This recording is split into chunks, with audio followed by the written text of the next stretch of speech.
Well, when it comes to predator or coyote hunting, no piece of gear is quite as essential as a good set of shooting sticks or a bipod.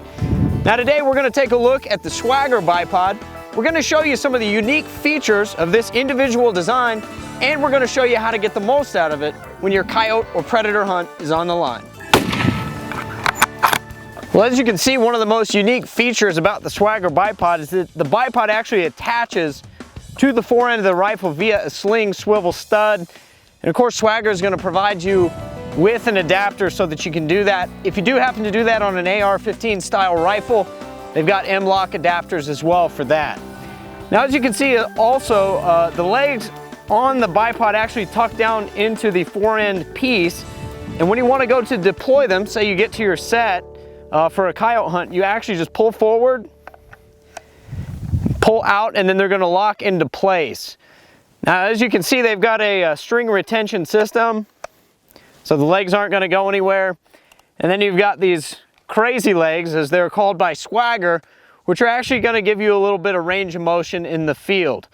Now, on the bipod, what you'll do is you'll use these telescopic legs, you twist them, you can set the height as you need for the terrain.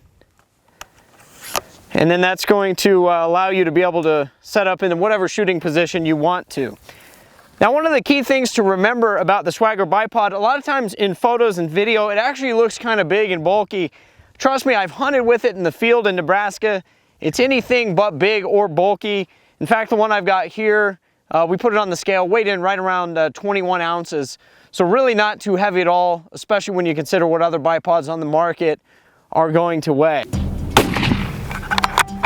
Now, one of the other really cool features about the Swagger bipod is there's kind of two modes. You can have the legs extended fully out and you get a little bit more of the spring motion as you're shooting. Now, this is going to allow you to pivot and have more movement if you want in the bipod. But for some shooters, they get set up and they want a more traditional bipod feel with more rigidity. So one thing you can do is you actually there's a button here on the front, and you can push that, and then you're going to be able to tuck the legs back into their sockets, and that's going to hold them pretty firmly in place. Now, like I said, this is a bit more like a traditional bipod. One thing we're also going to show you real quick here is how to use this bipod in different shooting positions and in varied terrain. Now, the first shooting position that we'll look into getting into is going to be the prone position. Of course, it's a very popular position, very stable, and the more of your body you can get on the ground, the more accurate is your shot going to be downrange. So for this one, what I'll simply do is deploy the legs. I'm not going to use any telescoping of the legs themselves. I'm just going to leave them as they are. I'm going to push this front button, and as I said, that'll actually lock the legs into place. I can set the rifle down, get on the rifle, and as you can see, it's an extremely stable position to shoot from the prone position. Now, the other thing about the bipods, even though they're locked in place and they're fairly rigid, I still have room to move, and they're going to pivot just a little bit on those crazy leg springs. So if I need to move a little bit, I can absolutely do that. But at the same time, it's a very stable shot. I've made shots from the prone on these bipods even out to 300 yards, and it's extremely stable. Alrighty, well, the next thing we're going to do is show you how to use the Swagger bipod and get the most out of it in steep terrain. The first thing I want to do is go ahead and deploy the legs. And I'm going to go ahead and extend them out as far as they'll go.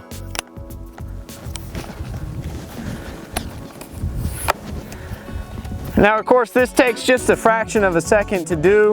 When you're coyote hunting, it's really not a problem. You get to your set, you get set up, you start calling, and then you're already in position once the dogs come rolling in. So what I'll do is go ahead and just tuck the legs into the side of the hill. Then, as you can see, what that's going to allow me to do is just kind of lean into the shot, and if I need to adjust, I just lean forward or I pull back with my upper torso. Now, the other thing that I can do, if I have a shot that's more straight across, I'll just move the legs closer to myself, and then that'll allow me to shoot, again, more of a straight across shot. And again, as I lean back or I lean forward, that's going to give me maneuverability in the shot. If I go side to side, of course I can do that as well. And all of that movement is coming from the crazy legs. Now, of course, one thing to keep in mind with Swagger, they're actually going to have two different models. One, like this, is the field model. It extends out a little bit further and is better for open country and steep terrain like what we're seeing here. The other one that they make is a tree stand model. It's a little bit shorter and again, pretty self-explanatory. It's great for a tree stand. Now, one thing to keep in mind if you go with the field model, of course, you can shorten these legs to the same length as the tree stand model. For my money, I'd rather have a little bit extra length if I needed it. So that is the steep seated position. Next thing we're going to do is go ahead and take a look at a kneeling position that's kind of intermediate in terms of the height of the legs. Alrighty, and the final thing that we'll take a look at today is going to be the intermediate or the kneeling shooting position. Now, what I've done is actually push the button here on the front, just like the prone position, to lock the legs into place. I'm also shortened them up a little bit. Again, that's going to depend on the terrain that you're shooting on and also your body type. So once you get that figured out, you can make your adjustments as necessary. And again, you've got a very stable shooting platform. It's very lightweight and nimble, and it gives you a lot of maneuverability in differing terrain and conditions. Now, one thing to keep in mind about the Swagger bipod, certainly not the cheapest bipod you'll find on the market. Retail price is going to be right around the $200 mark. Now, that's actually a lot better than a lot of the more expensive bipods on the market, and for my money, this might just be one of the most useful out there. It's certainly become one of my favorites. For more information, check out swaggerbipods.com or gundigest.com.